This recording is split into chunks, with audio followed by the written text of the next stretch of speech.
Hello friends, कैसे हैं आप सब। उम्मीद है आप लोग बढ़िया होंगे, स्वस्थ होंगे और घर में पढ़ाई का आनंद उठा रहे होंगे। तो चलिए दोस्तों, अभी हमने अपने पिछले लेक्चर्स में जो है प्रस्तावना को समाप्त कर दिया था। ठीक, आज उसे करने हैं हमें क्वेश्चन पार्ट। जैसे कि मैंने कहा था कि मैं हर एक महत्वपूर्ण टॉपिक पर व्यापक चर्चा करूँगा। आफ्टर दैट उन पर एक सही समझ विकसित करने के लिए उससे संबंधित जितने क्वेश्चन हैं उसको हम लोग करेंगे, सॉल्व करने, ताकि हमारा जो कॉन्सेप्ट है क्लियर हो जाए और ये समझ में आ जाए कि इस टॉपिक से किस तरह क्वेश्चन बन सकते हैं। ठीक है, तो अपनी सफलता सुनिश्चित करने के लिए ज़रूरी है कि आप पढ़ें प्लस क्वेश्चन सॉल्व करें। ठीक है, तो चलिए शुरू करते हैं। जैसा कि आपको स्क्रीन में दिख रहा होगा, तो पहला क्वेश्चन देखते हैं प्रस्तावना का। भारत के संविधान के निर्माताओं का मत निम्नलिखित में से किसमें प्रतिबिंबित होता है। तो याद करिए, मैंने कहा था कि जो न्यायमूर्ति गजेंद्र गड़कर हैं, उन्होंने क्या कहा था कि जो संविधान की प्रस्तावना है संविधान निर्माताओं के मस्तिष्क को समझने की कुंजी है, अर्थात संविधान निर्माताओं के मस्तिष्क में यानी मत को समझने की कुंजी है। तो कौन है? उद्देशिका है। ठीक है, आपको दिख रहा होगा। ठीक, तो क्या है ये? उद्देशिका, राइट। उद्देशिका जो है संविधान के निर्माताओं का मत जानने के लिए कुंजी है, या उनके मत को प्रतिबिंबित करती है। ठीक है, मूल अधिकार, ये भाग आपके मिलेंगे संविधान के भाग 3 में। संविधान के भाग 4 में मिलेंगे राज्य के नीति निर्देशक तत्व। इनको हम आने वाले लेक्चर्स में कवर करेंगे। आपके मूल कर्तव्य, ये भी भगवान संविधान के भाग 4 का में मिलेंगे। ठीक है, तो आप टेंशन न लें, इनके बारे में हम विस्तार चर्चा करेंगे। ठीक है, तो आइए अब दूसरा क्वेश्चन देखते हैं। निम्नलिखित में से किसने प्रस्तावना को संविधान का परिचय पत्र कहा है? मैंने बताया था N.A. पालकी वाला, आपको याद होगा, इस पर कोई डाउट ही नहीं है। तो अब आते हैं 42वें संविधान संशोधन द्वारा प्रस्तावना में निम्नलिखित में से किन शब्दों को जोड़ा गया। तो आपको याद होगा कि 42वें संविधान संशोधन अधिनियम श्रीमती इंदिरा गांधी के काल में 1976 में किया गया था, जिसमें से जो है हमारे जो प्रस्तावना थी उसमें जो है समाजवादी, पंथ निरपेक्ष और कौन सा शब्द था? अखंडता, उसको जोड़ा गया था, यानी कि 3 शब्द थे। ठीक, अब हम आते हैं अपने अगले प्रश्न पर। इसका आंसर कौन सही है? बी नंबर सही होगा, जैसे कि आपको स्क्रीन पर दिख रहा होगा। ठीक, अब हम आते हैं अपने नेक्स्ट क्वेश्चन पर। देखिए, चौथा क्वेश्चन है कि निम्न प्रस्तावना से संबंधित निम्नलिखित कथनों पर विचार कीजिए। ठीक, नंबर 1 कथन आपका है, प्रस्तावना की उत्पत्ति जवाहरलाल नेहरू द्वारा 13 दिसंबर 1946 को प्रस्तुत उद्देश्य प्रस्ताव से हुई है। ये बिल्कुल सही बात है, हमने इस चर्चा भी की थी अपने लेक्चर के दौरान। फिर है, प्रस्तावना को उद्देशिका नहीं कहा जाता, बिल्कुल गलत है, इसको उद्देशिका कहा जाता है। तो इसका मतलब कौन सा कथन सत्य है? केवल एक कथन सत्य है। ठीक है, संपूर्ण प्रभुत्व संपन्न शब्द का सही अर्थ निम्नलिखित में से कौन सा है? ठीक है, ए है केवल आंतरिक मामलों में स्वतंत्र निर्णय लेने की शक्ति, केवल बाह्य मामले में स्वतंत्र निर्णय की शक्ति, आंतरिक और बाह्य दोनों में सर्वोच्च व स्वतंत्र निर्णय लेने की शक्ति, चौथा है इनमें से कोई नहीं।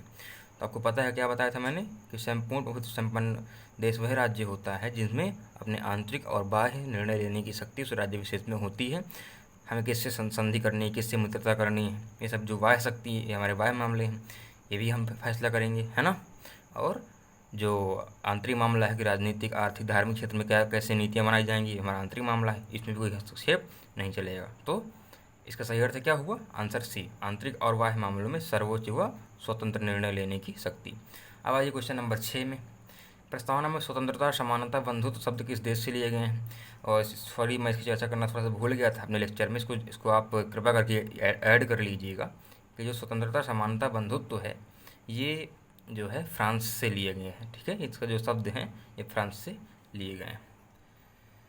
और सामाजिक, आर्थिक, जो राजनीतिक न्याय है वो रूस से लिया गया है। ठीक है, जो शब्द हैं वो रूस से लिए गए हैं। ठीक, उस समय क्रांतियाँ चल रही थी, तो इन क्रांतियों पर विशेष ध्यान था। जो इनका मोटिव था, रूस की क्रांति हो या फ्रांस की क्रांति हो, तो उन मोटिव को हमारे संविधान निर्माताओं ने ध्यान से परखा और समझा तथा अपनी आवश्यकता के अनुसार इनको अपने संविधान की प्रस्तावना में शामिल कर लिया तथा बता दिया कि हमारे संविधान का मूलभूत दर्शन क्या है, हमारा संविधान द्वारा हम क्या स्थापित करना चाहते हैं। ठीक है।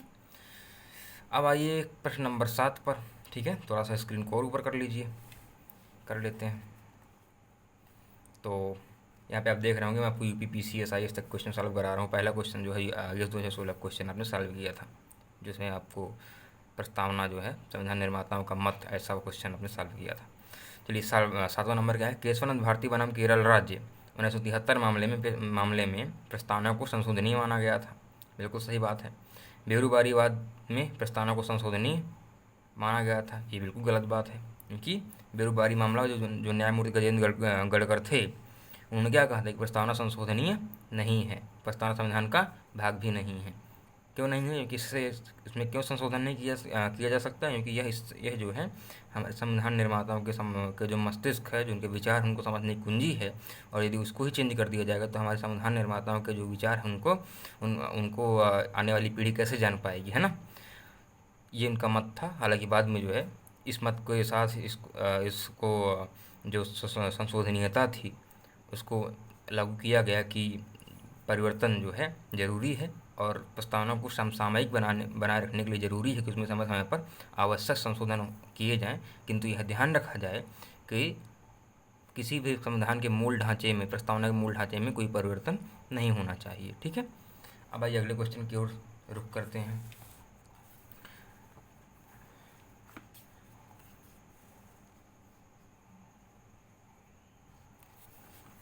ठीक है, आइए क्वेश्चन नंबर 8 देखते हैं। ठीक है, तो संविधान जो क्वेश्चन नंबर 8 है हमारा, कह रहा है संविधान की प्रस्तावना दीर्घकालिक सपनों का विचार है। किसने कहा था? आपको पता है, मैंने करवाया भी था। आप नए याद हो तो आप जो है जो लेक्चर नंबर 4 है मेरा प्रस्तावना का, उसको देखिए, सर अल्लादी कृष्ण स्वामी अय्यर ने। ठीक है। फिर है 9वां नंबर, प्रस्तावना से संबंधित संशोधन कौन सा है? 42वां है। कई बार इसकी चर्चा हो चुकी है। अभी मैंने हाल ही में चर्चा किया कि न्याय में सम्मिलित सामाजिक, आर्थिक, राजनीतिक न्याय भारतीय संविधान में किस देश से ग्रहण किए गए हैं? तो किस देश से ग्रहण किए गए हैं? रूस से ग्रहण किए गए हैं। फिर है 11 नंबर, राजनीतिक लोकतंत्र तब तक स्थापित नहीं किया जा सकता जब तक कि उसके मूल में सामाजिक लोकतंत्र ना हो। इसकी भी चर्चा मैंने क्लास के दौरान की है, हालांकि इसको लिखवाया तो नहीं था, लेकिन एक लेक्चर के दौरान मैंने इसकी चर्चा की है। तो इसको आप ध्यान रखिएगा, BR अम्बेडकर ने इस उक्त कथन को कहा था। ठीक है। विधि और स्वाधीनता के बीच सबसे उपयुक्त संबंध कौन सा है? देखिए 2018 क्वेश्चन IAS का है। हालांकि इसकी चर्चा मैं नहीं किया, क्योंकि इसकी अभी आवश्यकता वहाँ पे थी नहीं। हम जब पढ़ते आर्टिकल 13 और आर्टिकल 19 to 25, वहाँ पे इसकी चर्चा होती, लेकिन ठीक है यहाँ आ गया है तो इसको समझ लेते हैं। ठीक है। तो कह रहा है कि विधि और स्वाधीनता के बीच सबसे उपयुक्त संबंध निम्नलिखित में से कौन है प्रतिबंधित करता है? यदि विधियाँ अधिक होती हैं तो स्वाधीनता कम होती है। दूसरा है, यदि विधि नहीं है तो स्वाधीनता भी नहीं है। फिर है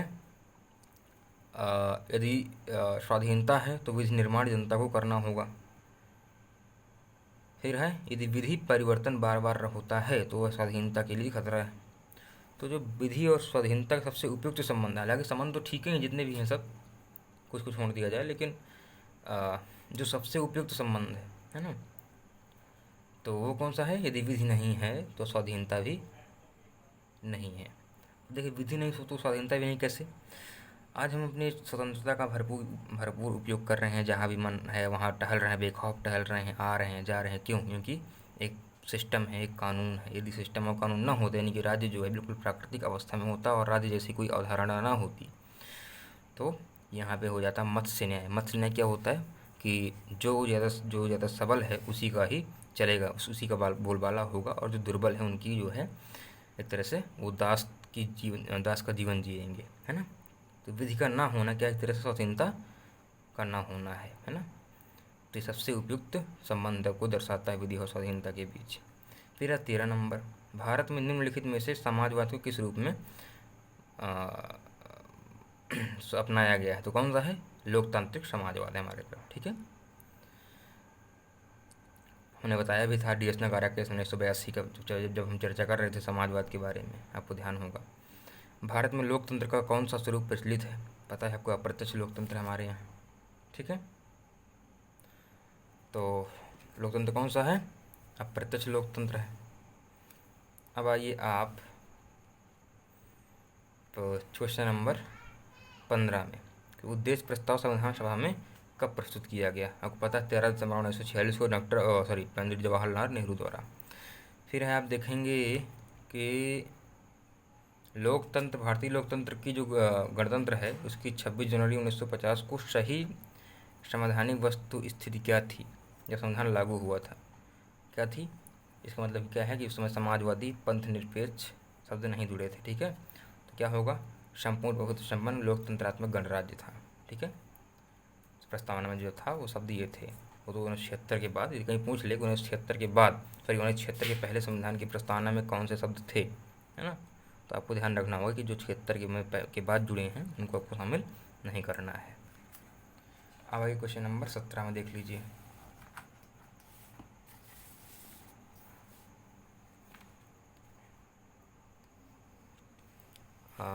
क्वेश्चन नंबर 17, ठीक है, आई थिंक क्लियर दिख रहा होगा। Yes of course. निम्नलिखित शब्दों में से कौन सा शब्द सन 1975 में भारतीय संविधान की प्रस्तावना में सम्मिलित नहीं था? देखिए पूछ लिया 1975 संविधान संशोधन कब हुआ था? 42वां 1976 में हुआ था। इसका मतलब क्या था? अखंडता, जो कि 1976 में जुड़ा। कौन कौन से शब्द जुड़े थे? तीन शब्द जुड़े थे। कौन कौन से? समाजवादी, पंथ निरपेक्ष और अखंडता। ठीक है, तो कौन सा शब्द नहीं था? अखंडता नहीं। तो सिंपल सी बात है। अब निम्नलिखित में से भारत को धर्मनिरपेक्ष राज्य वर्णित करता है? कौन वर्णित करता है? संविधान की प्रस्तावना ही।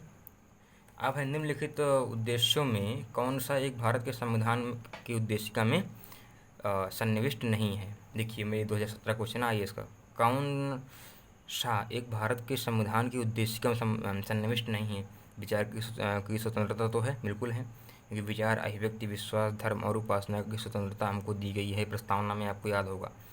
लेकिन आर्थिक न्याय दिया गया है, ना कि आर्थिक स्वतंत्रता की चर्चा की गई है प्रस्तावना में। तो क्या है वह नहीं होगा? आर्थिक स्वतंत्रता। देखिए आयु 2016 क्वेश्चन, इसलिए आपको कितनी गहराई से पढ़ा रहा था। सभी व्यक्ति पूर्णतः और समान रूप से मानव है, यह सिद्धांत जाना जाता है सार्वभौमिकतावाद। ठीक है, ये सिद्धांत जो है सार्वभौमिकता का है। सभी से कि इसमें जो है सभी व्यक्ति पूर्णतः और समान रूप से क्या है? मानव है। ठीक है, उम्मीद है आप लोग क्वेश्चन सॉल्व कर पा रहे होंगे। देखिए जो क्वेश्चन अभी हुआ छत्तीसगढ़ PCS का है। अब देखिए एक यूपी लोअर में आया था। निम्नलिखित में से कौन भारतीय संविधान की प्रस्तावना में उल्लिखित नहीं है?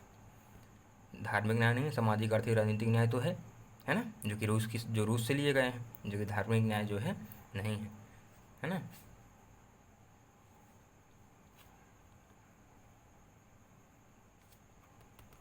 फिर है 22 क्वेश्चन, भारतीय संविधान का कौन सा भाग संविधान की आत्मा कहलाता है? उद्देश्य का, नो डाउट। ये देखिए PCS मेंस 2008 में आया था, 2013 में आया था, 2015 में आया था, इतना इंपॉर्टेंट है। आइए फिर क्वेश्चन नंबर 23 और हम देखते हैं क्वेश्चन नंबर 24। 23 क्या कहलाता है? क्या कहता है? निम्नलिखित विवादों में से किस में सर्वोच्च न्यायालय ने प्रस्तावना को भारतीय संविधान की मौलिक संरचना का एक भाग स्वीकार किया? केशवानंद भारती केस को पता ही है। भारत के संविधान की उद्देशिका में कितने प्रकार की न्याय की व्यवस्था की गई है? सामाजिक, आर्थिक, राजनीतिक न्याय, 3 प्रकार के न्याय की व्यवस्था की गई है। अब आइए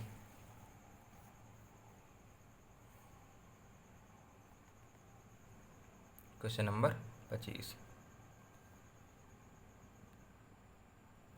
चलिए, निम्नलिखित में से कौन एक भारतीय संविधान के उद्देश्य को प्रतिबिंबित करता है?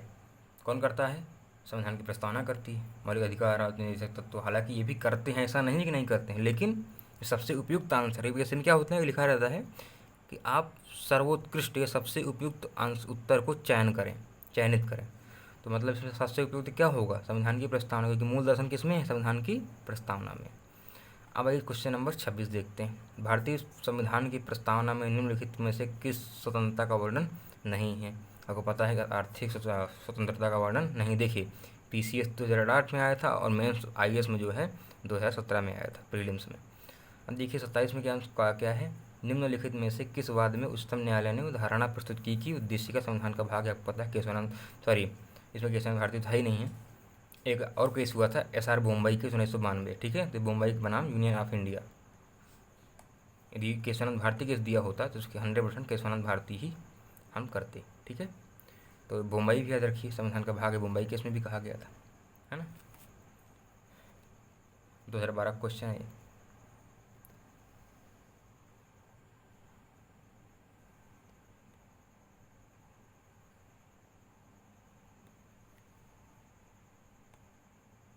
चलिए, आपको निम्नलिखित में से कौन सही है? देखिए, सामाजिक समानता संविधान में प्रत्याभूत नहीं है। सही बात है, कि प्रतिष्ठा और अवसर की समता प्राप्त है हमको, ठीक है, प्रस्तावना में। सॉरी, सामाजिक निम्नलिखित में से कौन सही है ना? सामाजिक समानता संविधान में प्रत्याभूत नहीं है, ठीक है। देश में सामाजिक समानता पहले से ही विद्यमान थी, ठीक है। सामाजिक समानता संविधान में प्रत्याभूत है, ये भी ठीक है। उपयुक्त में से उपयुक्त में से कोई नहीं, तो कौन सही होगा? भारत सामाजिक समानता संविधान में यहाँ पे क्या बात कर रहे हैं? यहाँ पे बात कर रहा है संविधान की, पूरे संविधान की, ना कि प्रस्तावना की। ध्यान रखना होगा, सामाजिक समानता संविधान में प्रत्याभूत है, ठीक है। आप इसके लिए पढ़िए आर्टिकल 14, 15 समानता का अधिकार ना 14 से 18 तक जो दिया है, वो हमारे मौलिक अधिकार है। जब मौलिक अधिकार है समानता, तो सिंपल सी बात, सामाजिक समानता तो होगा ही, है ना। क्योंकि डॉक्टर अम्बेडकर ने क्या कहा था कि बिना सामाजिक स्वतंत्रता के राजनीतिक स्वतंत्रता या लोकतंत्र की स्थापना नहीं की जा सकती है, ठीक है। तो निम्नलिखित में से अब फिर 29वां क्वेश्चन है, भारत के संदर्भ में धर्मनिरपेक्ष शब्द का सही अर्थ क्या होगा? भारत में अनेक धर्म हैं, भारतीयों को धार्मिक स्वतंत्रता प्राप्त है, धर्मानुपालन व्यक्ति की इच्छा पर निर्भर है, धर्म भारत में राज्य का कोई धर्म नहीं होगा। इसका मतलब आंसर नंबर डी है, ठीक है। अब मैंने इस पर व्यापक चर्चा की थी, धर्मनिरपेक्ष यानी कि पंथ निरपेक्ष का भी याद करिएगा। सबसे पहले इस शब्द को की व्युत्पत्ति किसने की थी? जॉर्ज जैकब होलियोक ने। कब की थी? 1851 में, राइट। चलिए 30 नंबर देखते हैं, भारतीय संविधान की प्रस्तावना को हमारे संप्रभुत्व प्रजातांत्रिक गणतंत्र की जन्म कुंडली किसने कहा था? के.एम. मुंशी ने कहा था। तो उम्मीद है आप लोगों ने सभी क्वेश्चन आसानी से हल कर लिए होंगे। आपको ध्यान होगा, आपने रिवीजन किया होगा। आप ना ध्यान हो, ना रिवीजन किया हो तो एक बार रिवीजन कर लीजिए, क्योंकि अब मैं अगला टॉपिक स्टार्ट करूँगा जल्द ही। इस समय थोड़ा सा मैं बिजी चल रहा हूँ कुछ अन्य कारणों से। तो फिलहाल आज मेरा छोटा सा लेक्चर है, आपको ये बताने के लिए आपने जो पढ़ा उसमें कितना फंसा, कितना सार्थक है, कितने बड़े बड़े एग्जाम में क्वेश्चन आए हुए हैं, ठीक है, ताकि आपको अपनी तैयारी का अंदाज़ा अनुमान लग सके, ठीक है। तो मित्रों बहुत बहुत धन्यवाद। अच्छा लगे तो लाइक करिए, शेयर करिए, सब्सक्राइब करिए। बहुत बहुत धन्यवाद। थैंक्स।